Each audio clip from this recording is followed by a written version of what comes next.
Hey, what's up? This is Casmalia, and you're listening to Rave Culture Cast.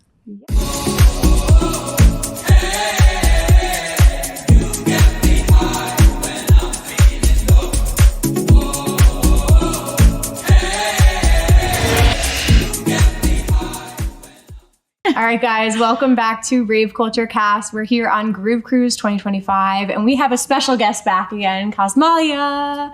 Thank you so much for having me again. This is like a year later. I know. We're gonna get into all the things today, music, like everything. But first and foremost, what number Groove Cruise is this for you? This is my fourth Groove Cruise in a row. Absolute pro. How are we feeling so far? We haven't even really begun yet, but...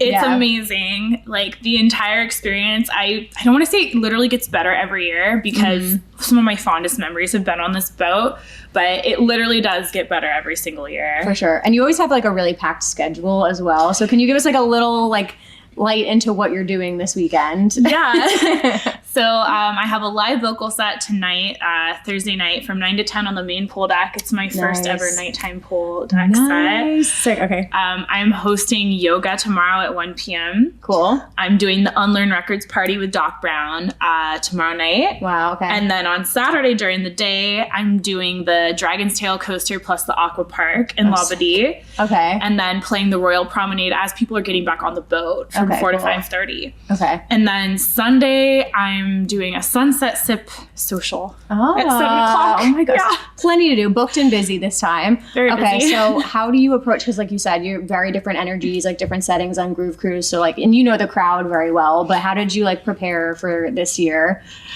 So for this year, I spent a lot of time the past couple months really focusing on production and dialing it in.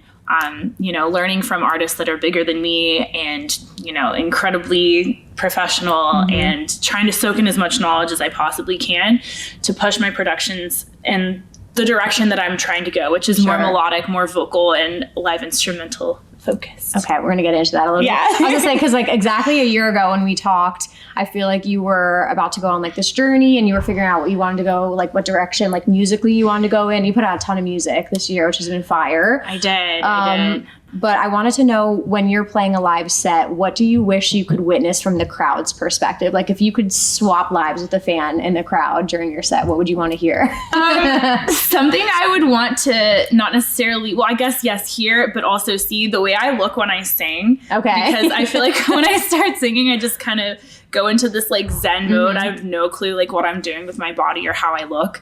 So I would like to see that. I don't know. I would probably cringe at it, but people seem to like it. So. Like an outer body experience. Exactly. Yeah. I just kind of, all I am focused on is what's happening here. And interesting. How do you feel watching back like your live streams? Because I just checked out the live stream, which you should check out with the trap violinist that you just posted. Yeah. So like, how do you feel watching like that stuff back too? Watching that back was amazing. So that was actually the first time that we did a set together. Okay. So just feeling that energy in the moment and like feeding off another musician and just bouncing back and forth is so rewarding and such a great experience. Can you give people, okay, so this is a new project that you're working on, like very special and unique. You said it's a childhood friend. Can you like introduce what this project is and how you two connected? Absolutely. So Zach and I have known each other. Well, we actually grew up together in the same hometown. So we've known each other our entire lives. Sick. Awesome. He was in the orchestra, obviously, as violinist. I was in the chorus. I'm a singer. Okay. And so, we're both like music geeks in high school. We both moved to California.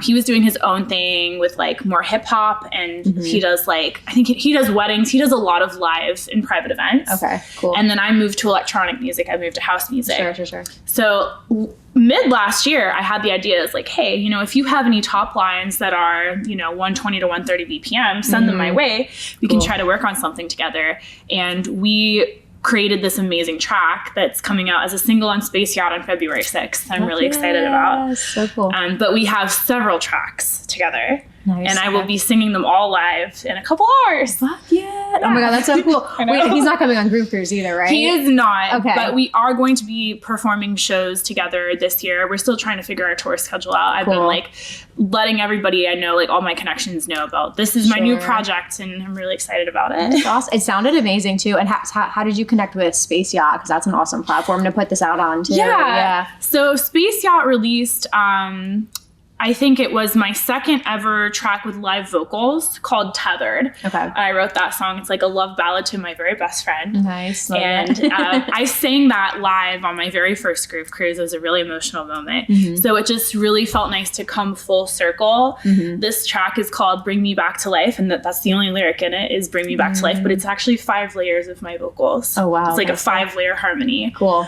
And it's, it's really special. I feel like the violin is more of the vocal in this track. I really tried to highlight that and make it the star of the show. Cool. It sounds so good. Thank you. So with that too, because I know you've commented on this when you like noticed when you started doing your live vocals, you noticed like a shift in the crowd, like how they responded to that. So that in addition to the violin, like how do you think that's like the crowd's going to react to that? It's incredible. Yeah. So the first time we played together, he actually streamed it to all of his TikTok followers, and he has 1 million TikTok followers, and that's crazy, most of them are not house music fans, but it was cool to see the comments be like, what is this exciting new music that you're doing? That's awesome. I just think it's cool to be able to mesh styles together like that, and I think that's also just what music is about, is bringing something new to the table in your genre by combining styles together. For sure. Yeah, you're definitely doing something special with that. Thank you. And I mean, you put out like a range of stuff. I want to talk about the Ghetto Blaster collaboration too, because that got like a lot of traction. Like, how did that come about, and how did you find out? You posted that John Summit and Patrick Topping played it out in Ibiza. They did. What was your reaction to that? That was insane. So first of all, I did not realize that track had been signed to Cuff until I checked my Beatport and saw it.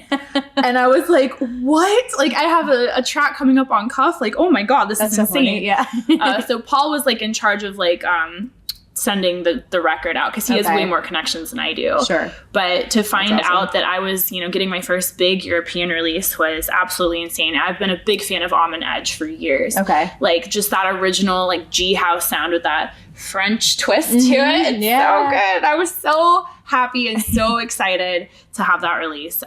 And then to see all the traction that it got. I mean, I've known John for years, but I don't think I've ever actually seen a video of him playing one of my records out at a venue like that. So it was a big deal too. Yeah, like the crowd like absolutely ate it up. So that was sick. And you also, I was listening on the way here to just get pumped for Groove Cruise. You did a UKG like set at Burning Man. I did. What the fuck? Can you talk? I've never done Burning Man, but like what the fuck? Burning Man this year was a transcendental experience. Oh, awesome. Okay, I actually brought my mom. This is my first ever Burning Man, and hers too. Okay. So that was insane, bringing my 69-year-old mother for her first Burning Man. But that set was amazing and transformative for me because it kind of pushed me into that genre. I've been doing a lot of stuff, UKG stuff, and then hopefully going to be releasing some this year if it's up to snuff. There is a bit of a learning curve with the new genre, but I'm having so much fun with it. Good. I'm playing it live too, like I'm sure. I mean, I was loving the set, so I'm glad you posted that on SoundCloud as well. Yeah, so thank you for that. Okay, and then I just wrote down a couple things kind of like to end for your 2024. You did a recap post and like go check it out. I won't list all of the shit that you accomplished, but like going back to back with VNSSA and LP Giobbi, your first major European label release, watch John Summit, Patrick Topping play out your track, and you also helped your students reach major milestones and with their first label releases. Like you're doing a little bit of everything. So like when you look back on like all of those accomplishments, like is there anything you're the most proud of or like that just really, really speaks to your heart? Honestly, reaching out and making the new connections that I did, because like I was kind of put into an uncomfortable place as an artist where it's like I felt like I was kind of starting over, and I really pushed outside my comfort zone, started working with a lot of new people, and like all the connections I made and all the new friends I made last year is really what I'm most proud of. That's awesome. Yeah, I saw you were doing some stuff with like women in music in San Diego too, which was really, really cool. Exactly. So it's me, Blue Jade, and Jenny Voss. Okay. So Blue Jade and Jenny Voss, they're spearheading it. I'm supporting them. Okay. I was the one that helped connect them with LP Giobbi to get the official Femme House affiliation. Amazing. Because Femme House does all of their live events at W hotels, and San Diego does not have a W anymore. Okay. Gotcha. So we had to organize the whole thing. We had to find the venue. We had to set everything up. But it was one of the most rewarding experiences. And we have so many amazing women in dance music in San Diego. I mean, they deserve a community too. 100%. I'm interviewing like all women this year on Groove Cruise as well, which I love. I feel like that says a lot about like where we're at with dance music as well, which I'm glad like Groove Cruise is a platform that like supports so many women in dance music, but love that you're doing that. And then, okay, last thing for 2025, what are we manifesting? What's happening in your recap for 2025? 2025, I'm manifesting some really big records. Ooh. I'm not really even focused on like the shows that I'm going to be playing because like those just kind of fall where they may. Mm-hmm. I'm focusing on the music this year and elevating my production to the level that I know it can be. Fuck yeah. So again, it's like so good to see you and sit down with you. I'm very excited for our whole, we have a very fun weekend ahead of us. Yes, I'm so excited. Can't wait, guys. Go support, follow Casmalia. I'll link everything down below and enjoy your sets and have a great group. Thank you. You're the best.